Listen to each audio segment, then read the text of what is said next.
Section 3. You will hear Jim and Jane, two students, talking about their professor's lecture. First, you have some time to look at questions 21 to 25.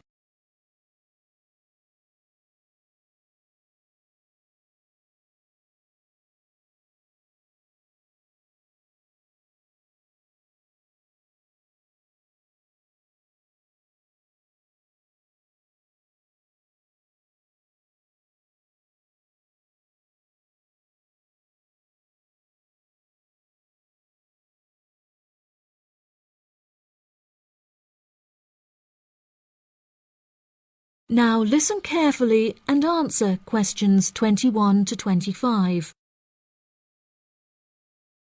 Jane, what did you think of Professor Morgan's lecture? I don't know about you, but I find it incredibly difficult to believe that light influences the environment as much as he says. I've never seen any journal articles, websites or anything that verifies his arguments. It's stupid. On the contrary, I've seen a great deal of research supporting his argument from a wide range of renowned scientists. Have you looked at the recommended textbook listed on the course outline given to us at the beginning of the semester? All the information is in there. Perhaps you've just been looking in the wrong places. I never look at the course outlines. I have so many loose sheets of paper I tend to lose anything I'm given by the end of the day. What's the textbook they recommend? And where can I get it from? I should probably go buy it soon. I'm already behind in the course. Yeah, you definitely should buy it.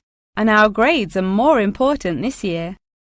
It's called The Influence of Light on the Environment. You should be able to find it in the bookshop on campus. If not, they'll order it within 2 weeks. In the meantime, you should read up on Ken Simpson's work. He argues that in order to protect natural habitats, governments should endeavour to turn off lights in cities at night. Well, that's controversial. I doubt any government would be willing to do that any time soon. I imagine roads would become quite dangerous without street lighting. For this issue, Dave Kepler suggests they could just replace the existing lights with more environmentally friendly bulbs. They could even install solar-powered lights. That way, roads will be more eco-friendly while maintaining safety. Although I guess they wouldn't be particularly effective in colder countries, especially during the winter. That's quite a good idea, actually. The price of solar power is supposed to be on par with electricity within the next few decades, and it was on the news this morning. I've also heard that, according to Sharon Gray, in countries with more sunlight, insect-eating animals tend to be smaller in size. Since there are fewer insects, and the remaining insects produced a smaller number of eggs.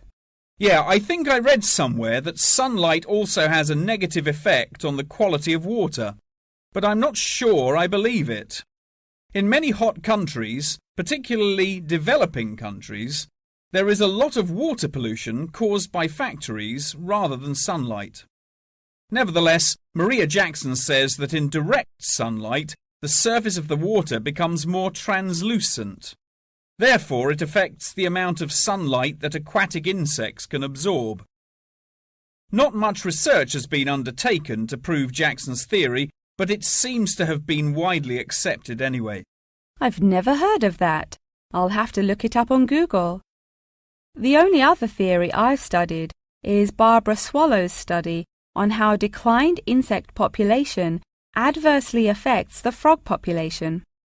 Not that I'm complaining. I hate insects, especially spiders. You have arachnophobia? I never would have guessed. Didn't your brother have a pet black widow spider?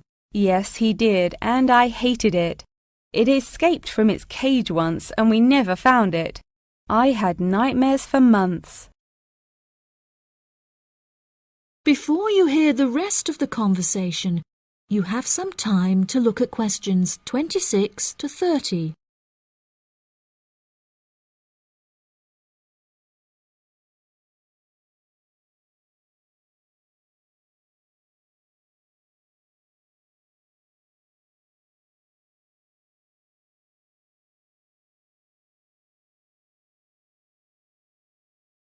Now listen and answer questions 26 to 30. OK, now I'm getting goosebumps. Let's change the subject. What's your stance on natural and artificial light? Honestly, I'm not sure it makes much difference which one you use.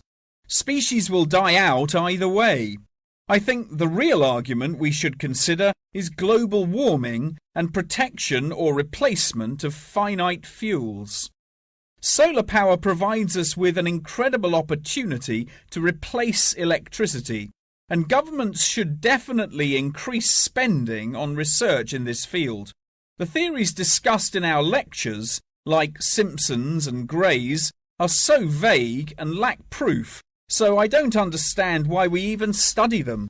I see what you mean. I don't like learning unsupported theories for exams, and I'd rather spend my time learning something else.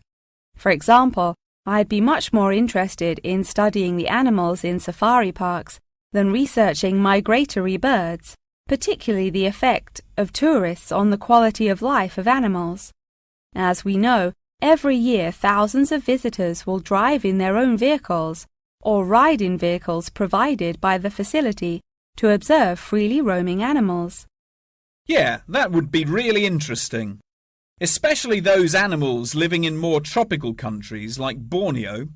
Following on from that, I want to study how bringing animals over from foreign countries to put in our zoos affects their life expectancy. For example, do you remember when China sent pandas to Edinburgh Zoo? Apparently, one of the pandas became depressed, but it was never explained why. To me, obviously, you can't take an animal out of its natural habitat and put it in a cage on the other side of the world. It just doesn't work. That is the end of section 3. You now have half a minute to check your answers.